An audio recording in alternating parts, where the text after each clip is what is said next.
Guys, welcome back to the channel. We're going to remove that rotor so we can get to that tire, and then we're going to remove the tire to put on a new one, a nice new white wall, still in blue. First thing we do is remove the rotor, get it out of our way. Then we remove the valve, pop the bead. I'm in the way of the camera, didn't realize how bad of a camera angle I chose. Well, that's just what it is. I apologize, guys. It's going to be like this the entire video. And then we pop the bead on the other side. Totally forgot to throw this into the tire. As you can see, it'll stop it from moving. Totally forgot that stage. So now we're going to throw some bead grease onto here, and we're going to get back to dismounting the tire. Just going to throw that right there for now. I'm going to put some bead grease right here. Make sure you start about 9 o'clock because that could be a tire sensor. This tire, I don't think it does, from a 2004, but just in case. So we're going to push here, get some bead grease in here, and then add the duck. So now we take the duck head, put it on the tire. We've greased the starting of the tire, and we've greased the duck head itself. We pop the beaded tire over top of the duck head in the direction where we can start removing the bead. And we take a 9 o'clock stance, gently pushing the duck head all the way around the tire to pop the first bead. We use the duck head again to pop the second bead. In some circumstances, you can actually get the tire to just pop right off. But again, use lots of lubrication, be gentle, warm up the tire if you need to. And now to reinstall the tire. So you all know that tires have a rotation. You see the tire grooves right here. And this tire rotation, looking for the arrow, so that could be an insignia saying which direction. And the rotation of said tire, there it is. So there's the arrow, rotates this way. Then we have the number of the tire. So we have a 150, so that means 150 tread millimeters this way.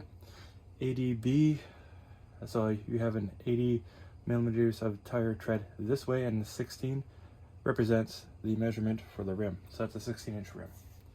Now the other important date code, there are other things too, but I won't get into all those details.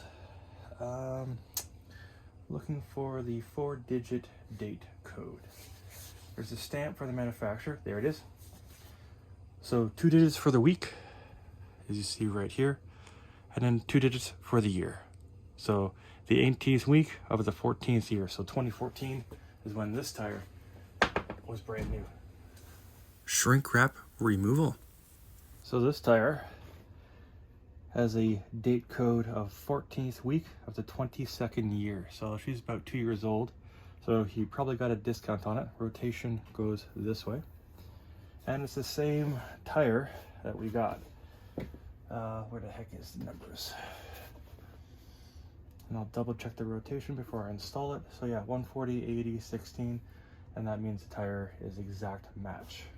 So the rotation, because I flipped it around and stuff like that, inspecting the tire, rotation goes this way. That's the rotation proper, because this is where the gear drive goes, where the crash drive, gear drive. Sorry, this one's belt drive. Same thing.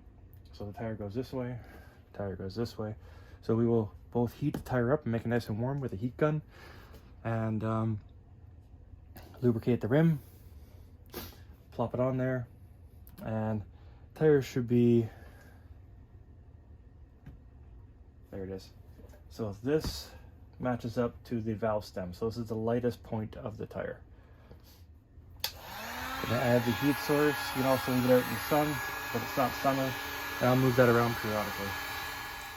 Heat cycling the tire, making it warm, helps a lot when you're trying to install it, so the rubber is much more pliable. So the first part of the tire is kind of warmed up. We're going to lubricate it. That should be good enough for now. It is an older tire as opposed to having a nice new tire, but you know, people want to be frugal these days, and nobody knows what those codes are. I would have been surprised if it was like a 2013, sorry, 2000, Why can't I say dates today? 2023. 2022 is not so bad. But yeah, that's fully done. Now to the back side, at which point we'll reconfirm the rotation of the tire because you want to double, triple, and quadruple check because you don't want to put the tire going the wrong direction. I've seen that before. I don't want to be part of that business. Then we do the bead drop. Yeah, I'm so mature. It's good. It's all locked into place. The first one should just drop on, and with a bit of force, it should just pop in. So you get the tire in to the groove.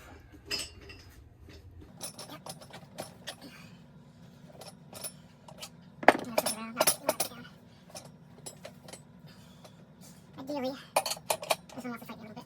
Could have spent more time on the heat gun. That's fine. Yeah. So I will gently massage it. One of the reasons why I have these guys. You don't want to damage your customer's tire or rim. That should be decent. There's one of these reasons why I have a rubber pad, so that I can persuade the rim. That's fine.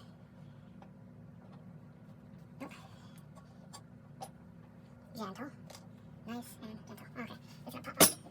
There we go. And the next part of this will be at the Ducati. So we'll throw some persuasion.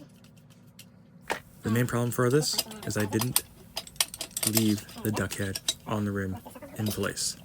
So I made for myself many problems. I had to completely dismantle it and put it all back together. So just a word to the wise, learn from my mistake, and you should be fine. During the whole process, the tire did cool down a little bit, so I ended up reheating the tire so it would fit. And there, your tire is installed. Now we're going to inflate it. Sometimes I'll wrap a strap around the tire, ratchet it. We're going to see if I can get away without having to do that. This seems pretty good.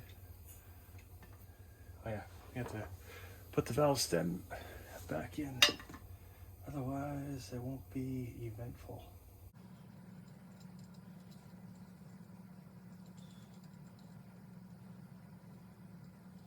Backwards. Kind of going both ways. Yeah, that's the way. I did it backwards. There we go. That's the tool. Nothing special.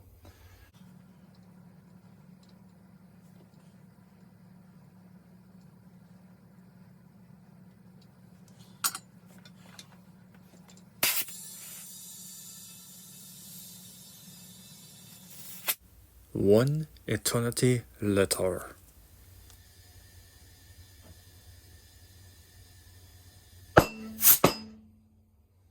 Yeah.